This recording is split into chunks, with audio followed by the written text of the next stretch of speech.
ایک بزرگ ولی اللہ جناب داؤد طائی رحمۃ اللہ علیہ سے منسوب ایک حکایت ہے کہ ان کے شہر میں ایک عورت بیوہ کیا ہوئی کہ اس پر مصیبتوں کے پہاڑ ٹوٹ پڑے۔ بچوں کا ساتھ اور کل جمع پونجی بس 3 درہم۔ حالات سے مقابلہ کرنے کی ٹھانی اور جا کر بازار سے ان 3 درہم کا اون خرید لائی۔ کچھ چیزیں بنا کر فروخت کیں تو 5 درہم وصول پائے۔ 2 درہم سے کھانا پینا خریدا اور 3 درہم کا پھر سے اون لیتی آئی۔ اسی طرح کچھ دن گزر بسر کیا۔ ایک دن بازار سے کھانا پینا اور اون لے کر گھر کو لوٹی۔ اون رکھ کر بچوں کو کھانا پینا دینے لگی کہ ایک پرندہ کہیں سے اڑتا ہوا آیا اور اون اٹھا کر لے گیا۔ عورت کے لیے اپنی کل کائنات کا یوں لٹ جانا سوہان روح تھا۔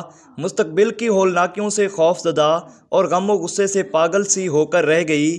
دوسرے دن سیدھا جناب داؤد طائی کے گھر گئی اور ان کو اپنا قصہ سنا کر ایک سوال پوچھا، کیا ہمارا رب رحم دل ہے یا ظالم؟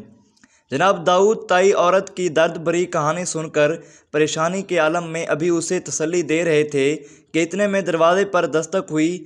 جا کر دیکھا تو 10 اجنبی اشخاص کو کھڑے ہوئے پایا۔ ان سے آمد کا مقصد اور ماجرا پوچھا تو انہوں نے کہا، حضرت ہم سمندر میں سفر کر رہے تھے کہ ہماری کشتی میں ایک سوراخ ہو گیا۔ پانی اس تیزی سے بھر رہا تھا کہ ہمیں ہماری موت صاف نظر آ گئی۔ مصیبت کی اس گھڑی میں ہم میں سے ہر شخص نے عہد کیا کہ اگر اللہ پاک ہماری جان بچا دیں تو ہم میں سے ہر آدمی 1000 درہم صدقہ دے گا۔ ابھی ہم یہ دعا کر ہی رہے تھے کہ ایک پرندے نے کہیں سے ہماری کشتی میں اون کا ایک گولا لا کر پھینک دیا، جسے ہم نے فوراً سوراخ میں پھنسایا، کشتی کو پانی سے خالی کیا اور سیدھے یہاں نزدیک ترین ساحل پر آ پہنچے۔ ہم کیونکہ یہاں کے لیے اجنبی تھے اس لیے لوگوں سے کسی معتبر آدمی کا نام پوچھا تو انہوں نے ہمیں سیدھا آپ کے پاس بھیج دیا ہے۔ یہ لیجئے 10,000 درہم اور ہماری طرف سے مستحقین کو ڈھونڈ کر دے دیجئے گا۔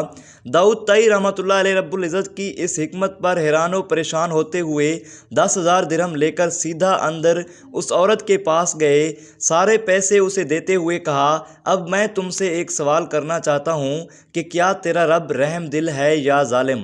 بیوہ عورت داؤد طائی رحمۃ اللہ کے چہرے کو تکتی رہ گئی۔ اس کی آنکھوں سے اشک جاری تھے، گویا اس کے جسم کا ہر حصہ، ہر بال رب کے شکر میں ڈوبا جا رہا ہو۔ اللہ کی تدبیریں ہماری سوچ سے کہیں بہتر ہوتی ہیں۔ اللہ کا شکر ادا کریں اور اس کی ذات پر مکمل بھروسہ رکھیں۔ اللہ تعالیٰ کسی کو تنہا نہیں چھوڑتا۔